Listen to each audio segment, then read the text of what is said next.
What is good, NIO family? It's Rey-Jay back with another video, and in this one, we're going to be talking about what's going on with NIO, what's going on with the overall market, and break down something very important that's going on. We have some major catalysts coming out for the week. We have CPI and FOMC. I believe this is going to be one of the biggest FOMCs of the year if things go as planned, and at the same time, this could cause the market to explode to give us a mega rally again. At the same time, though, if things don't go as planned, the market could get a big rug pull. So I'm going to break down why on earth that is, how this could affect NIO, and why you got to be ready for what's about to happen this week. Before I break anything down about all this information, though, let me just mention a couple of things.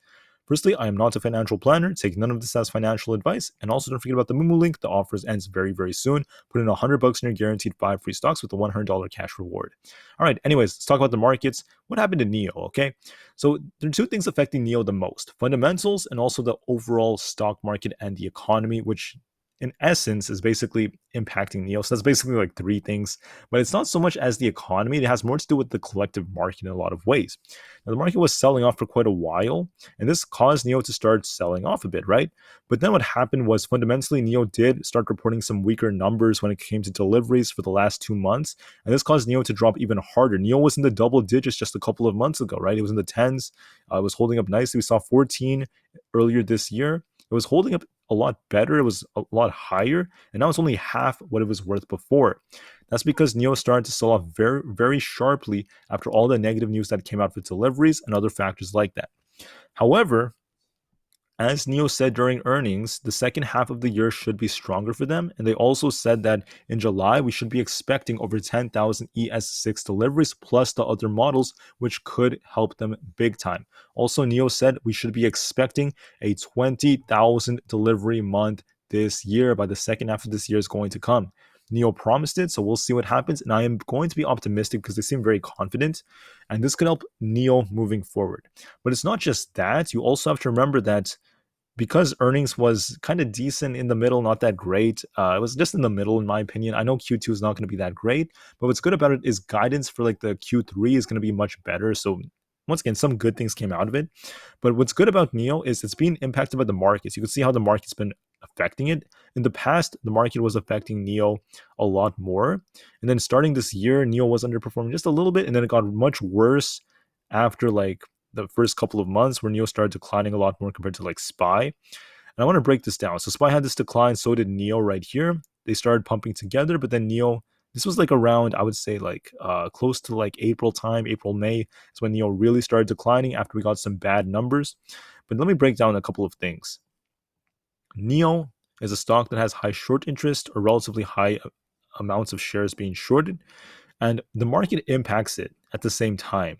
So if NIO has a combination of decent numbers coming out over the next few months, that's going to help it. But it's not just that. The market is going to dictate NIO. What do I mean by that? What am I saying? Well, look at this. When NIO had its earnings, okay, NIO made a big move to the upside, but compare how NIO moved to like SPY, for example, right? I know you don't oftentimes compare them, but SPY and QQQ have been moving very similarly. You got this huge pump into the open, and then we saw both of them come down together, right? Look how similar they look right here. My point is the market does affect NIO. They pumped together. NIO was up over 10%. SPY was up over 1%. Then SPY came right back down. So did NIO. You could even compare it with like, I don't know, the QQQ, for example. Just for instance, QQQ, big pump, came down, just like the market. If you look at Tesla, it has a similar thing right here. It was pumping really hard into open, then it started selling off, and that dictated the market to some degree. It just shows how similar the market moves. And what I'm trying to tell you is what's going to happen if the market gets a mega bull run. I think this is going to help NIO pump even more. I think it's possible for us to get an everything squeeze, but it's not a guarantee. And let me explain why that is. The first thing you have to remember is for the next couple of weeks, the majority of people have short positions. I mean, from now approaching July and August, most individuals are shorting the market very hard. We have high put to call ratios. I mean, look at the put to call ratio. Some weeks they're at 4.47. When do you see a put to call ratio that's below zero? There's just a couple of them, not below zero, below one. When do you see that, right? It's very rare. Most of these are very high. So everyone, or the majority of people, are expecting a stock market crash. They're saying the market's going to crash. Well, what has the market been doing since the start of this year? Where's the crash? I'm not saying it's not going to happen. It could still happen depending on many catalysts, right? If something's very big, it could trump all of this. But what has the market been doing? As a result of all the shorting, the market's been uptrending since October of last year. We were at 345, now we're at 430. We're almost $100 up on SPY since the low was made. And why is this? Because the market is starting to ignore some fundamentals. That's playing a role. Additionally, the market knows that the Fed is getting closer to pausing. The market's excited about that. And all the shorting keeps on incentivizing the market makers to pump the markets, and we keep on getting these short squeezes. If everyone's expecting a crash, the odds of it happening are going down. It could still happen if we get the catalyst, but for now, there's no major catalyst that's going to cause the crash. And going into the next few weeks, something huge is coming that's going to affect the markets. So I'm going to pull up our earnings calendar, and I'm sorry, our economic calendar for the trading. You have consumer inflationary expectations coming out on Monday. This is going to be important. It tells what sentiment is telling us about the economy. This is going to affect the market, but we have two big things coming out. Technically, it's three after that. I mean, we have OPEX on Friday. That's going to be pretty big. Lots of options are expiring, but the two biggest macroeconomic things coming are going to be the inflation rate, CPI coming out.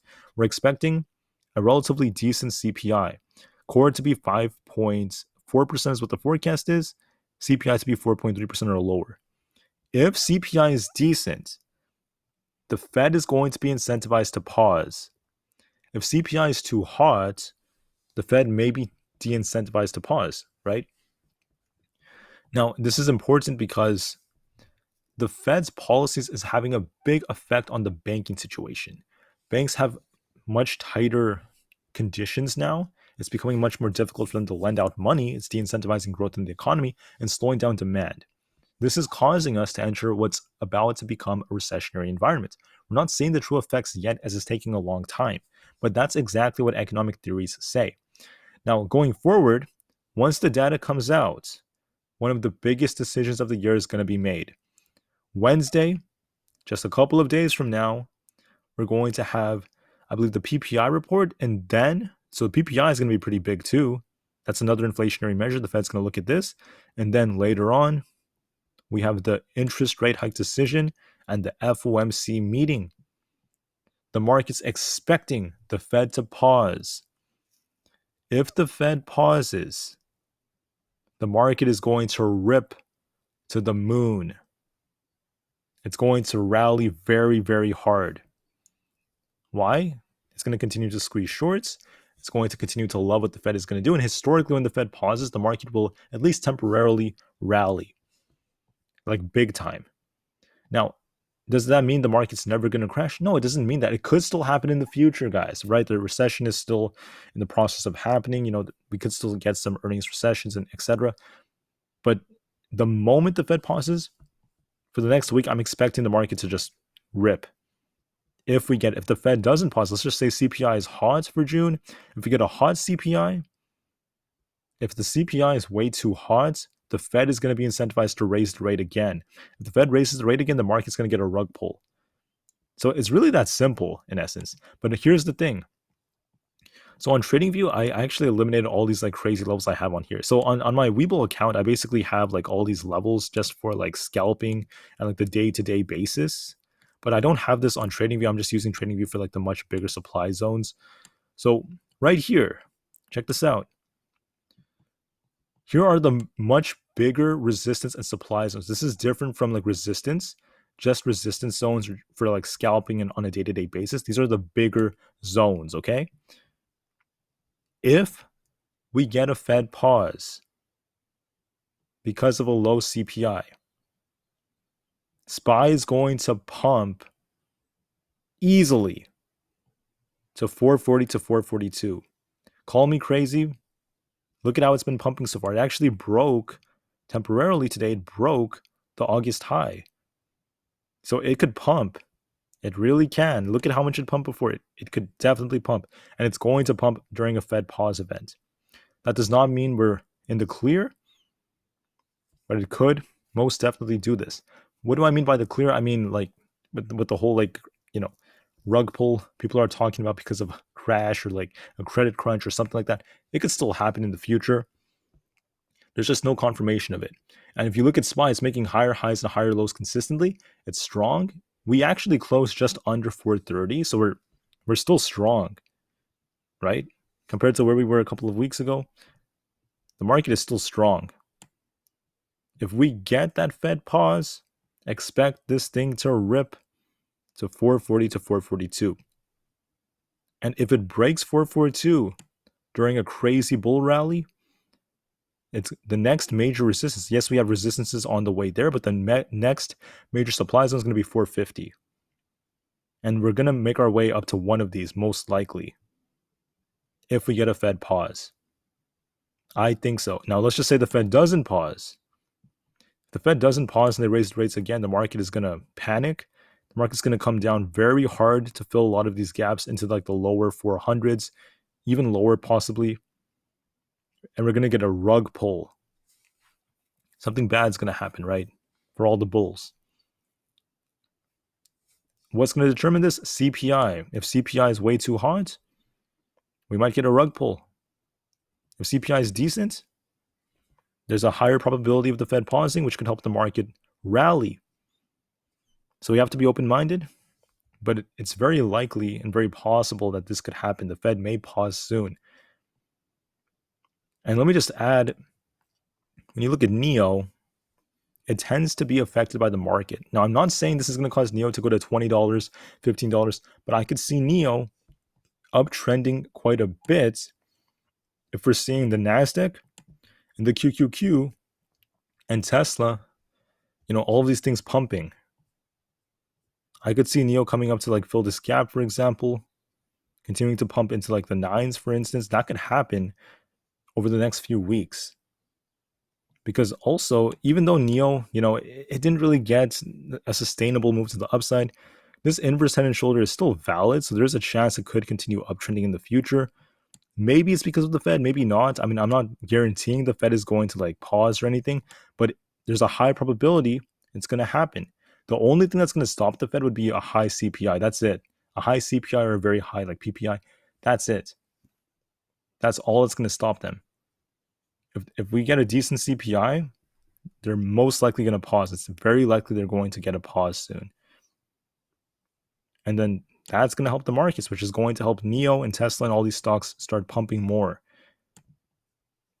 And then on top of that, for NIO's earnings for the future, going into Q3, if NIO gets better deliveries, better numbers, like they say they should be, that's also going to help with the share price. And NIO could start uptrending by the second half of this year, make its way back to the 10s, 11s, 14s, 15s. It could happen.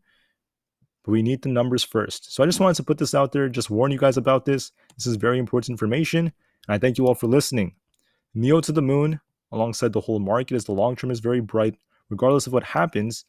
And peace out.